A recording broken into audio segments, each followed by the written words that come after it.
할렐루야. 네. 소원의 항구를 향하여 항해하는 우리 인생길에 우리를 홀로 버려두지 않으시고 늘 우리와 함께 해주시고 우리 목적지에 도달할 때까지 동행해 주시는 우리 주님을 향하여 귀한 찬양을 올렸습니다. 우리 주님께서 영광 중에 받아주신 줄로 믿습니다.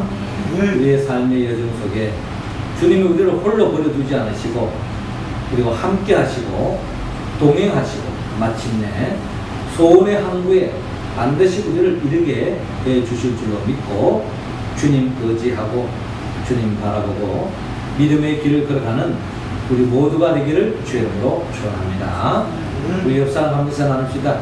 주님 의지합시다.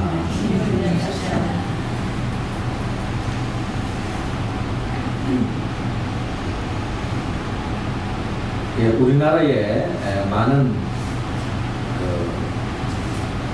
생태계가 파괴되고 있는 가운데 작년쯤인가 토종 여우를 다시 복원시키겠다 하는 그런 계획 속에서 북한에서 여우를 데려오고 또 중국에서 또 여우, 우리 토종 여우를 이렇게 연구하면서 복원시키고 있는 가운데 있는데 작년에도 어느 한 여우가 5마리 새끼를 낳은 기쁜 소식이 있었습니다. 그런데 이번에도 소백산의 국립공원에도 자연 적응하기 위한 그 여우가 이렇게 3마리의 새끼를 낳았다 하는 것을 신문기사에 올라온 것을 보게 되었습니다.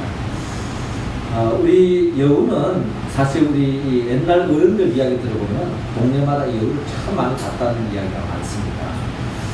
근데 저 때만 하더라도 그 여우를 거의 많이 본 적이 없어요. 그냥 동화 속에 어르신네들이 그냥 이야기 속에서만 존재했는데 이제 그 여우가 이제 이야기에서만 아니라 이 한반도에 생태계가 복원되어져 가지고 또 많은 여우가 또 살아서 또 번성하는 그날이 오기를 또 우리가 조용히 주님 안에서 기도해 봅니다. 여우 이야기를 통해서 저는 오늘 성경 본문에 보면은 예수님께서 이 여우 이야기를 우리에게 들려주고 있습니다. 여우에 관한 이야기가 아니라 예수님께서 이런 말씀을 하셨죠.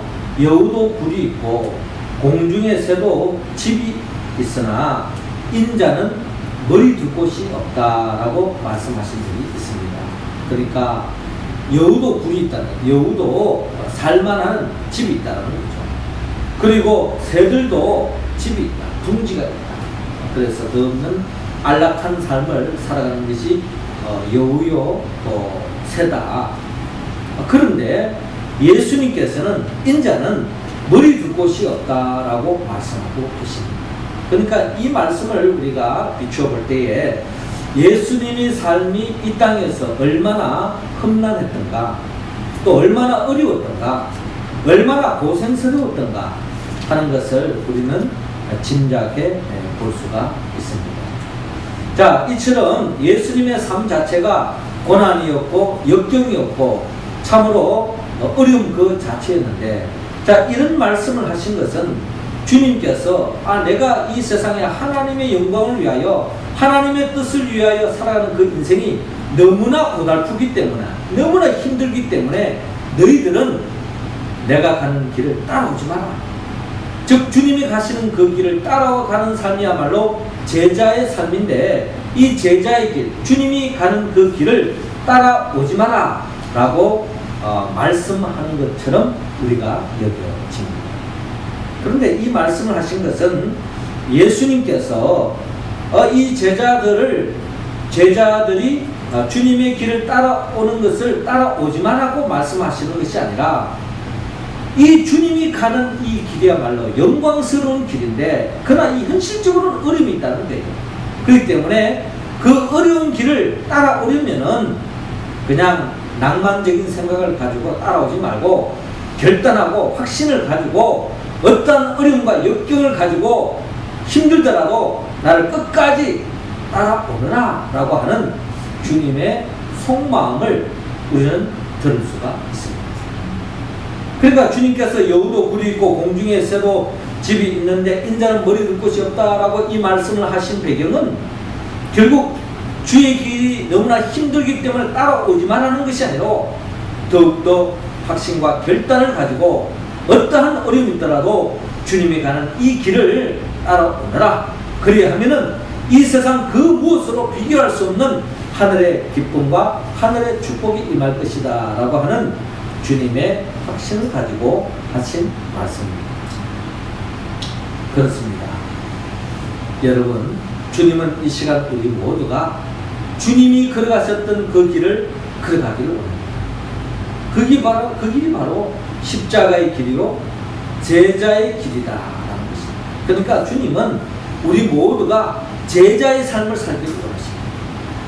제자의 삶은 편하면 따라가고 어려우면 관두는 그런 것이 아니라 어떠한 어려움 속에도 끝까지 주님을 바라보고 주님을 의지하며 나아가는 그 인생, 그 인생을 하나님이 책임져 주시고 그 인생을 통하여서 하나님의 교회가 세워지고 그 인생을 통하여서 하나님의 나라가 이루어지고 그 인생을 통해서 이 땅에 하나님의 뜻이 이루어진다는 것입니다.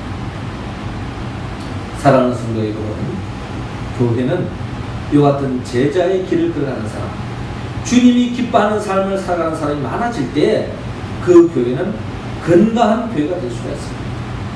그러나 주님이 원하는 이 길을 걸어가는 사람이 없을 때에 그 교회는 점점 병들어지고 그 교회는 결국에는 하나님께 영광 돌릴 수 없는 그런 교회가 전락될 수밖에 없다는 것입니다. 주님은 오늘 이 시간 우리 모두가 제자로 부르기를 원하시고 또 제자의 길을 걸어가기를 원하고 저와 여러분들을 통하여 이 마지막 때에 하나님께 영광 돌리는 우리의 모습이 되기를 원합니다. 자, 그러면 우리가 이 제자의 길을 걸어가기 위해서 주님이 기뻐하는 삶으로 나아가기 위해서는 우리는 어떤 삶을 살아야 하느냐. 먼저 오늘 주님은 오늘 본문 55절을 중심으로 생명을 사랑하라고 말씀하고 있습니다. 자, 55절 말씀 우리 같이 한번 읽어봅니다. 시작. 잠깐만요.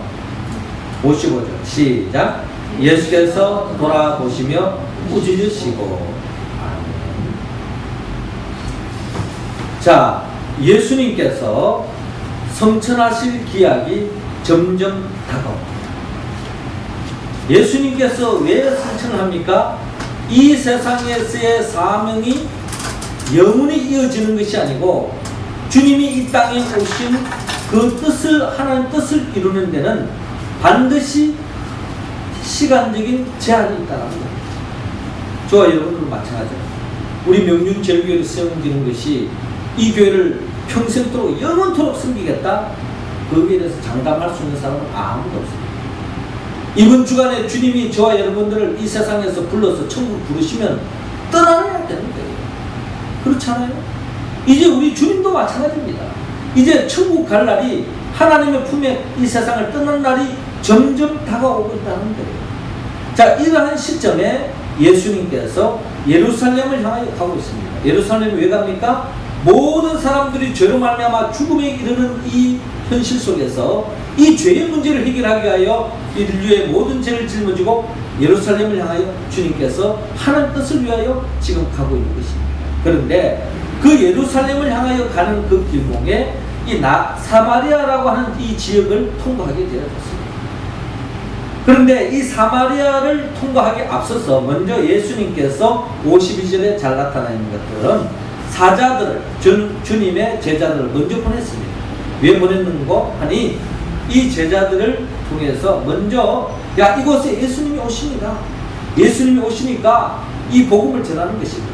그래서 예수님이 오시면 예수님 만나고 예수님 영접하여서 또 병든 사람은 예수님 만나서 치유함을 받기도 하고 예수님을 만나서 죽은 자가 살아나는 역사를 일어나고 이런 예수님을 미리 오신다는 것을 전하기 위해서 사자들이 나아갔습니다. 자, 그런데 이 사마리아 사람들이 이 예수님이 온다는 이 소식을 듣고 어떤 반응이 나타나는고 하니 53절에 보니까 예수께서 예루살렘을 향하여 가시기 때문에 그들이 받아들이지 아니하는지라라고 기록되어 있습니다. 그러니까 사람들이 예수님이 가는 곳에 환영하고 환대하고 말이죠. 예수님 어서 오십시오. 예수님은 우리 주님입니다. 주님을 우리의 구원자입니다. 라고 환영하고 환대하는 것이 아니라 그들이 예수님이 오는 것을 받아들이지 않았다라고 53절에 기록되어 있습니다. 그러니까 예수님이 우리 마을, 우리가 사는 동네를 지나가는데 사람들이 관심이 없고 오고 가든 말든 왔다 가든 말든 난 관심이 없다 이런 차원이 아니에요. 지금 모든 사람들의 관심은 예수님이 온다 하는데 여기에 대해서 무관심 개념이 아니라 예수님이 환영하지 않는 차원이 아니라 예수님이 들어오지 못하도록 예수님을 거절하고 있고 예수님을 배척하고 있는 그런 상황을 우리는 바라볼 수 있습니다. 자, 54절에 이쯤 되어지니까 제자 야고보와 요한이 이를 보고 화가 벌컥 납니다. 어떤 생각이 드냐면은 예수님이 무슨 사기치러 온 것도 아니고 예수님이 이들을 위해서 하나님 나라를 맛보게 하고 죽어가는 생명을 살리기 위해서 이 동네로 오시는데 이들이 환영을 못할 만정 예수님이 오는 것을 배척할 이유는 뭐냐라고 생각하는 거예요. 그렇죠? 여러분들 어느 지역에 찾아가도 여러분들 보지 마라라고 방해한다면 기분 좋은 사람은 누가 있겠습니까? 요번에도 우리 중국에 방문했던 우리 박근혜 대통령이 중국을 방문하지 않았습니까? 신문상으로 뉴스를 보면은 가는 곳곳마다 중국 사람들이 다 이 박근혜 대통령을 환대하고 환영하고 또 이 주석도 말이죠. 그 박근혜 대통령을 아주 그냥 이렇게 환대하는 이런 모습을 볼 때에 이 박근혜 대통령만 환대하는 게 아닙니다. 우리 대한민국 사람들을 환대하는 거와 다름이 없는 거예요. 일개 대통령을 무시하시면은 이게 바로 우리들을 무시하는 것처럼 여겨지지 않겠습니까? 대통령을 잘 이렇게 환대하는 모습 보면 마치 우리도 기분이 참 좋습니다. 그렇잖아요. 그런데 대통령에 대해서 잘못 모실 때에 우리도 중국 사람에 대해서 좋은 감정을 갖지 못하는 거예요. 지금 예수님의 제자들이 바로 이런 상황입니다. 예수님을 환대하지 않으니까 예수님의 제자들이 안 됐다 좀 기분이 좀 그렇네? 이게 아니에요.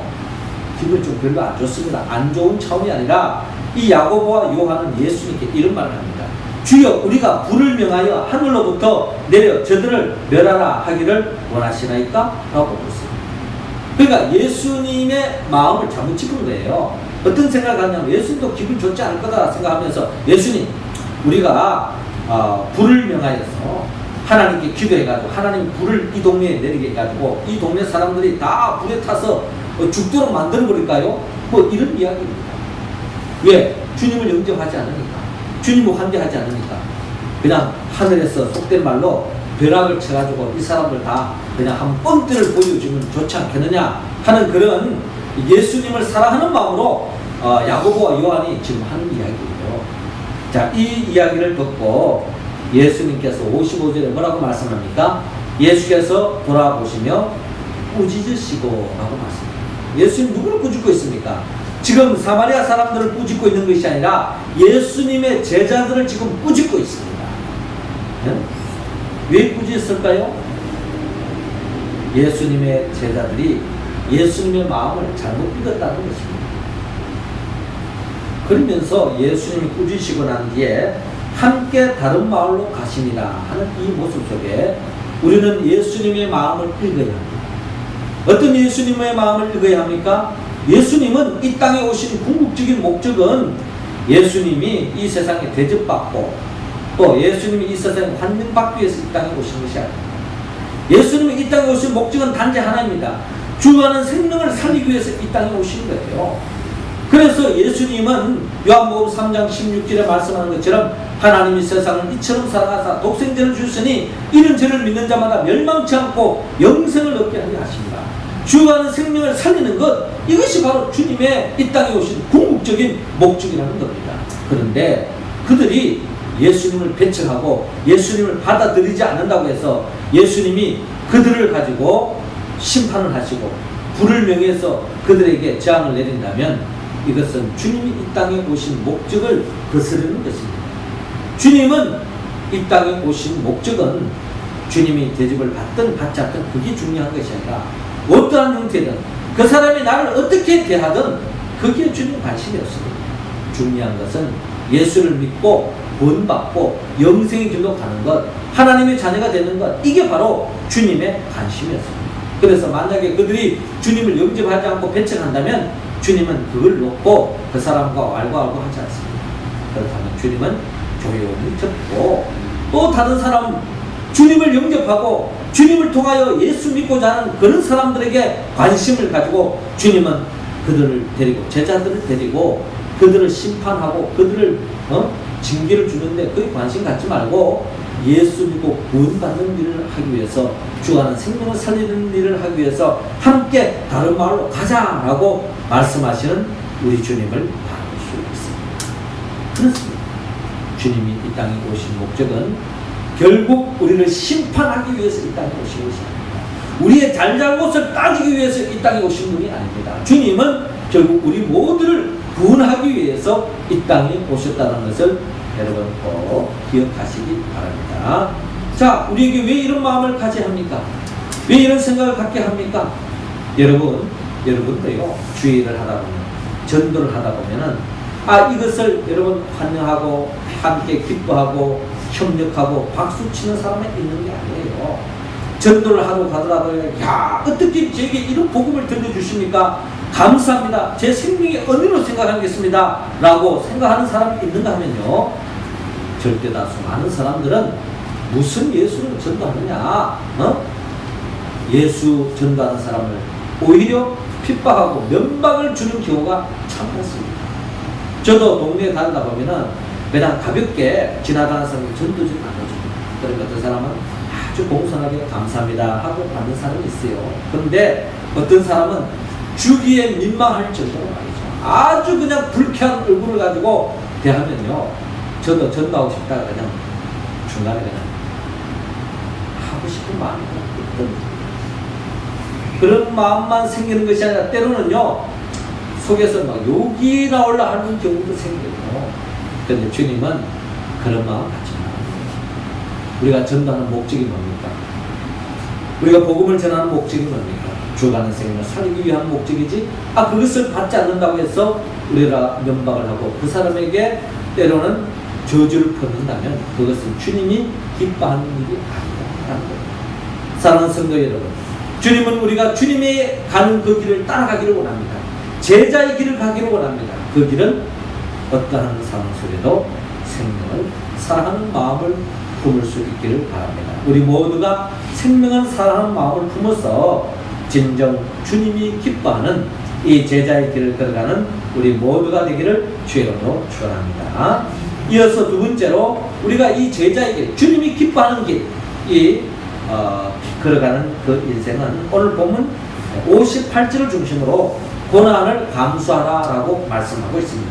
58절 말씀 우리 한우리 성도님 읽어주시기 바랍니다. 예수께서 이르시되 너희도 불이 있고 공중에서 지고 있으되 이자는 머리 둘 곳이 없다 하시고. 아멘. 예수님께서 우리에게 고난을 감수하라라고 말씀하고 있습니다. 마침 예수님이 또 다른 길을 가는 그 길목에 어떤 사람이 여짜오되 어디로 가시든지 나는 주님을 따르겠습니다 라고 맹세하는 한 사람을 만날 수 있습니다. 예수님을 따르겠다는 거예요. 대단하죠? 기뻐할 일 아니겠습니까? 그래요, 손들아, 나와 같이 가자. 지금 주님이 그렇게 말씀하지 않고 주님께서 이 자에게 찬물을 끼얹고 있습니다. 여우도 굴이 있고 공중에서도 집이 있으되 인자는 머리 둘 곳이 없도다 라고 말씀합니다.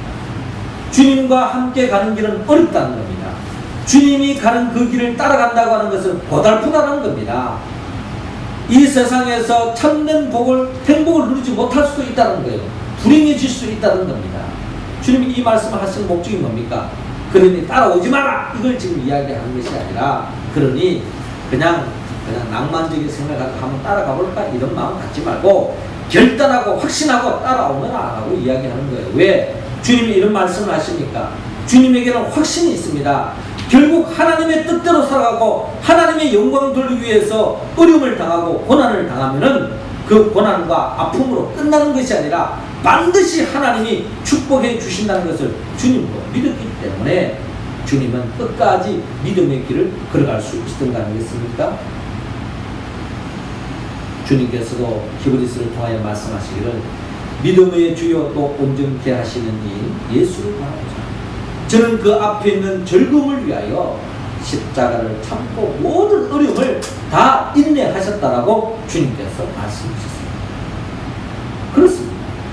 우리에게 이 십자가만 자리만 잡고 있다면 우리 가운데는 어떻게 이 길을 걸어갈 수가 있겠습니까? 이 십자가의 너머에 반드시 하나님의 의미 놓으신 축복이 있다는 것입니다. 여러분, 주님이 이 땅에서 사역했던 그 과정을 우리가 생각해 보면은 예수님이 가는 길에 늘 좋은 일만 있는 게 아니죠. 어려움도 병이 있습니다. 여러분, 이 땅의 한국교회를 보세요. 주님의 몸된 이 한국교회를 보세요. 이 한국교회가 전부 다 어려운 교회만 있습니까? 그렇지 않습니다. 지금도요, 교회가요, 부흥하는 교회가 있습니다. 시간이 갈수록 성도들이 막 불어나는 교회가 있어요. 시간이 갈수록 재정이 넘치는 교회가 있습니다. 시간이 갈수록 하나님의 부흥의 역사가 일어나는 교회가 오늘 이 한국교회에 주의 몸된 교회 있습니다. 그런데 다 부흥하는 교회만 있느냐? 그렇지 않습니다. 참으로 어려운 교회가 있어요. 힘든 교회가 있습니다. 시간이 갈수록 성도가 줄어들고 시간이 갈수록 은혜가 떨어지고 시간이 갈수록 힘든 상황이 전개되어지는 교회가 많이 있다는 것입니다. 뭘 이야기합니까? 주님이 이 땅에서의 사역 중에도 주님이 가는 곳곳마다 환대하는 사람이 있는가 하면은 주님이 가는 곳곳마다 핍박하는 곳도 동일하게 있었던 것처럼 주님의 길을 걸어갔던 이 사도들도 사도행전에 보면은 가는 곳곳마다 그 사도들을 환대하는 사람이 있는가 하면은 그 사도들을 핍박하는 사람들도 동일하게 공존했다는 것입니다. 그러나 중요한 것은 여러분, 잘 되면 형통하면 환대해주면 얼마나 좋습니까? 그러나 그렇지 않는 경우가 있다는 거예요. 힘들 경우가 있다는 거예요. 그럴 때 이러면 어떻게 하시겠습니까? 주님께서 하시는 말씀처럼 여우도 굴이 있고 공중에서도 집이 있으되 인자는 머리 둘 곳이 없도다 라고 주님께서 말씀하시면서 주님의 가는 그 길을 따라오겠다 하는 사람이 이 말을 하시는 목적이 뭡니까? 결국 모든 일들이 형통하고 좋은 일만 있는 게 아니라 어려울 수도 있다. 그런 가운데도 끝까지 나를 따라오겠느냐라고 하는 주님의 말씀입니다. 어떻습니까? 여러분들은 어떠한 어려움 속에도 주님을 끝까지 따라가실 수 있습니까? 예수님은 제자들을 불러놓으시고 그들에게 기름 부으시고 제자로 삼았습니다. 제자의 길을 가자는 거예요. 그런데 이 제자들의 모습을 볼 때에 그들은 예수님의 십자가 앞에서 그들은 다 흩어지고 도망가고 말았습니다. 주님을 부인하고 말았습니다. 그렇잖아요. 예수님의 제자들은 다 주님이 십자가 지기 전까지만 하더라도 예수님을 왕으로 모시고 말이죠. 예수님만 잘 따라가면은 나는 우의정이 될 것이다. 좌의정이 될 것이다.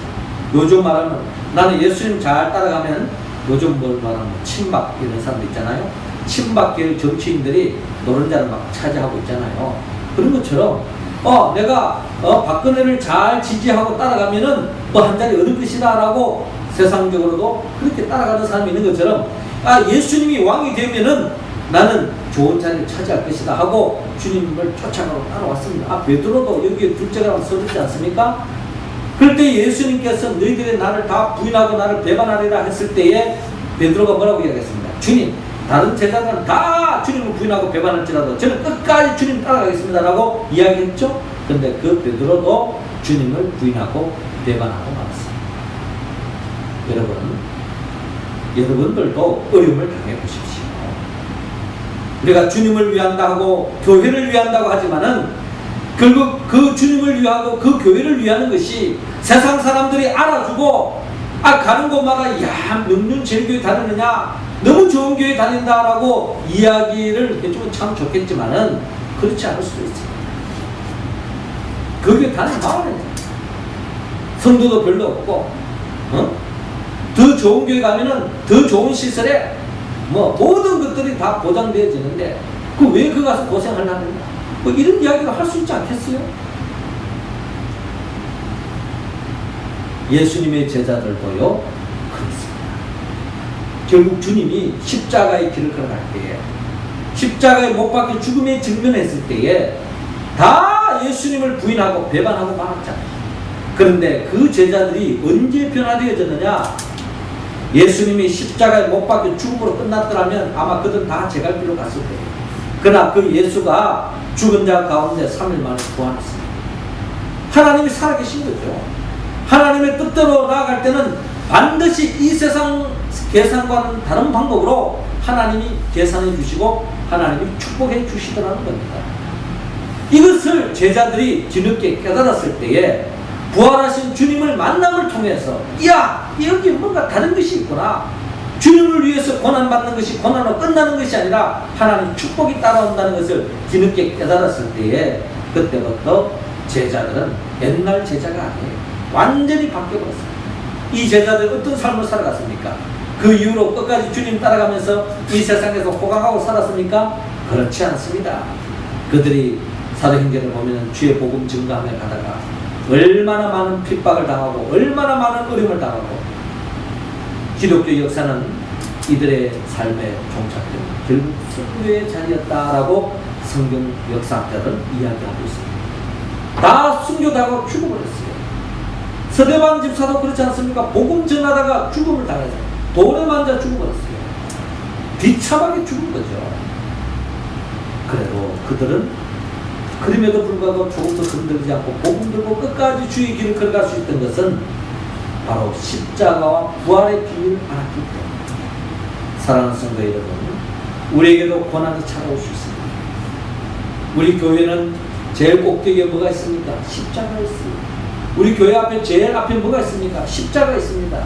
뭘 이야기합니까? 우리가 가야 할 길은 하나님의 뜻을 이루는 길이고, 그 길을 걸어가는 그 길의 길목에는 바로 십자가의 길일 수 있고 고난이 있을 수 있다는 것을 우리가 인정해야 합니다. 그러나 십자가로 끝나는 게 아니죠. 이 십자가에 넘어 부활의 영광이 있다는 것을 우리는 믿습니다. 할렐루야. 이 믿음이 있기 때문에 어떠한 어려움도 어떠한 역경도 이겨나갈 줄로 믿습니다. 이 믿음 위에서 최후의 승리의 자가 되는 우리 모두가 되기를 주의 이름으로 축원합니다. 마지막 세 번째로, 우리 하나님께서 이 제자의 길, 주님이 기뻐하는 이 주님을 따라가는 이 길이라는 것은 오늘 본문 60절에 천국을 전파하라고 말씀하고 있습니다. 60절 말씀 여러분들 한번 더 읽어주시기 바랍니다. 시작.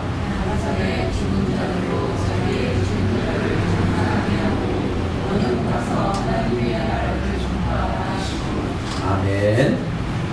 저를 한번 따라하시기 바랍니다. 천국을 전파합시다. 천국을 전파합시다. 복음을 전파합시다. 복음을 전파합시다. 한마디로 전도하라는 것입니다. 예수님께서 또 어떤 사람에게 무작위로 나를 따르라 하고 말씀합니다. 그때 그 사람이 무슨 큰 상을 당한 것 같습니다. 나로 먼저 가서 내 아버지를 장사하게 허락하옵소서. 여러분, 우리가 이 세상에도요, 갑자기 부모님이 세상 떠났다 그러면 우리가 모든 게 열애를 시켜줍니다. 군인들도 부모님 세상 떠났다 그러면 휴가 내줍니다. 그렇죠? 학생들도 부모님이 돌아가셨다는데 결석 처리하지 않습니다. 다 그냥 배려해줍니다. 직장도 마찬가지죠. 또 그 상을 당하면 직장 동료들도, 아는 사람들, 또 자기가 아무리 바쁜 일이 있더라도 만사를 제쳐놓고 상 당한 사람, 그 친구, 그 동료에게 찾아가는 것이 일반 상식입니다. 근데 지금 예수님께서 이처럼 상을 당한 그 자에게 나를 따르라 라고 말씀하는데, 그 사람이 제가 먼저 상을 먼저 치르고 가겠습니다 라고 이야기했더니, 주님께서 하시는 말씀이 60절에 죽은 자들로 자기 죽은 자들을 장사하게 하고 너는 가서 하나님의 나라를 전파하라 라고 말씀합니다. 자, 이 말씀은 주님께서 어떤 상황 속에도 최우선적으로 해야 할 것이 하나님의 나라를 전파하는 것이다. 복음 전파하는 것이다. 전도하는 것이다 라고 우리에게 일깨워 주고 있습니다. 자, 이 말씀은 예수님께서 우리를 불효의 자식으로 만들기 위한 것이 아닙니다. 특별히 61절에 주여 내가 주를 따르겠나이다마는 나로 먼저 내 가족을 작별하게 하옵소서, 허락하소서라고 이야기합니다. 주님은 이 말씀 속에 이런 말씀합니다. 손에 정기를 잡고 뒤를 돌아보는 자는 하나님의 나라에 합당하지 아니하니라 라고 말씀합니다. 자, 이 말씀을 비춰볼 때에 예수님께서 뭐 가족을 무시해라, 뭐 모든 만사를 다 제쳐놓고 주님만 따르라, 지금 이걸 이야기하는 것이 아니라 그렇습니다. 가족도 중요합니다. 장례 치는 것도 중요합니다. 그러나 더 중요한 것은 바로 하나님의 나라를 전파하는 것이 우리의 일상생활 속에서 가장 중요하다는 것을 우리에게 일깨워주고 있습니다. 사실 우리가 뭐 장례식만 중요합니까? 또 우리가 무슨 가족만 중요합니까? 우리가 이 세상을 살아가면서 우리가 중요한 일들 얼마나 많습니까? 우리의 삶 속에 순간순간마다 우리의 삶 속에 우선순위가 달라지는 중요한 일들이 계속 우리에게 일어납니다. 수험생들에게 시험 공부하는 게 제일 우선순위겠죠? 사업하는 사람이 돈 버는 게 제일 우선순위일 것입니다. 결혼 정력이 사람은 결혼을 앞두고 결혼하는 것이 제일 중요한 것입니다. 우선순위가 우리는 다 있어요. 아픈 사람 빨리 병원에 가서 병 낫는 게 제일 중요하다는 것입니다. 그러나 주님께서 우리가 어떤 상황 속에도 우리가 제일 우선시해야 할 것은 복음 전파하는 것, 하나님의 나라를 전파하는 것, 이것이 제일 우선순위가 되어줘야 된다라는 것입니다. 이것을 가지는 사람이 바로 주님이 기뻐하는 삶, 제자의 삶, 주님을 따르는 삶의 특징이다라는 것입니다. 쟁기를 잡은 사람은 두려움은 그래서는 안 됩니다. 이 쟁기를 집은 사람은 나름대로 뭐 할 일도 많겠죠. 또 다른 일도 많고 자녀 문제도 있을 것이고 아내 문제도 있을 것이고 세상적으로 할 일도 많지만 쟁기 잡은 사람은 두려움은 그래서는 앞만 보고 가야 됩니다. 앞만 보고. 이와 같이 주님을 믿는 사람은 우리가 어떤 상황 속에도 전도의 최우선순위가 된다. 그러므로 우리는 전도하는 것을 무슨 날 잡아서 전도하는 게 아닙니다. 학생이 공부 열심히 하는 가운데서 전도할 수 있습니다. 직장생활 열심히 하는 가운데도 전도할 수 있습니다. 또 동호회 모임에서 가서도 전도할 수 있습니다. 야, 저 사람은 믿는 사람이 뭔가 달라도 다르다. 저런 어려운 가운데서도 직장생활 열심히 하는 것을 보면요, 그게 전도가 됩니다. 저렇게 어려움 속에도 주의 몸된 교회를 충성할 때에 야, 나도 저런 인생을 한번 살아봤으면 좋겠다. 저렇게 공부 열심히 하는 것이 예수 믿는 사람이라고 했을 때에 나도 저렇게 예수 믿고 하나님께 영광 한번 돌려봐야 되겠다. 뭐 이런 형태로 우리가 전도할 수 있다는 겁니다. 우리의 삶의 가장 우선순위는 주님께서 너는 가서 하나님의 나라를 전파하라라고 했습니다. 그러므로 우리는 때를 얻든지 못 얻든 우리 태신자를 삼고 태신자를 위해서 우리가 기도할 뿐만 아니라 전도는 꼭 우리 교회만 데려와야 전도가 아닙니다. 동네 사람, 또 지나가는 사람 예수 믿게 하라고 전도하는 것도 전도하는 방법입니다. 우리 일상생활 속에서 우리가 어떠한 삶의 자리에 있든지 꼭 우리 교회 데려오면 좋겠지만은 그렇지 않더라도 가까운 교회 가세요. 예수 믿으세요. 이것이 늘 생활화되어야 될 줄은 있습니다. 우리 옆 사람 한번 이야기합시다. 예수 믿고 천국 갑시다. 다시 한번 예수 믿고 천국 갑시다. 꼭 우리 교회에 와야만이 천국 가는 게 아니에요. 우리 교회 안 나오더라도 예수 믿고 천국 가십시오. 전도했는데 뭐 명광교회도 갈 수 있어요. 명륜중앙교회도 갈 수 있어요. 동순교회도 갈 수 있어요. 어디든 가는 게 없습니다. 예수 믿고 천국 가면 되는 거예요. 그런 마음 가지고 전도에 힘쓸 수 있기를 주의 이름으로 축원합니다. 사랑하는 성도 여러분, 주님은 오늘 이 시간 우리 모두가 주님이 걸어가셨던 그 생명의 길, 제자의 길을 걸어가기를 바랍니다. 생명을 사랑하고 어떤 고난도 감수하고 천국을 전파하기를 바랍니다. 이 말씀을 우리가 응답할 수 있는 길은 우리의 의지와 결단도 부족합니다. 예수의 영 보혜사 성령, 나를 위하여 죽으시고 부활하신 예수의 영이 함께할 때에 우리는 이 말씀에 응답할 줄로 믿습니다. 성령의 도우심으로 이 말씀에 응답하여 하나님께 영광 돌리며 주의 몸된 교회의 성도로서 제자의 길을 들어가는 우리 모두가 되기를 주의 이름으로 축원합니다. 기도드리겠습니다. 생명의 영 보혜사 성령님이시여, 이 시간 우리 각자 한 사람 한 사람에게 성령의 기름을 부어 주옵소서. 생명을 살아가게 하여 주시고 고난을 감수하게 하여 주시고 천국을 전파하는 최우선의 삶을 두어서 더없이 하나님께 영광 돌리는 삶으로 인도하여 주옵소서. 예수님의 이름으로 기도드리옵나이다. 아멘.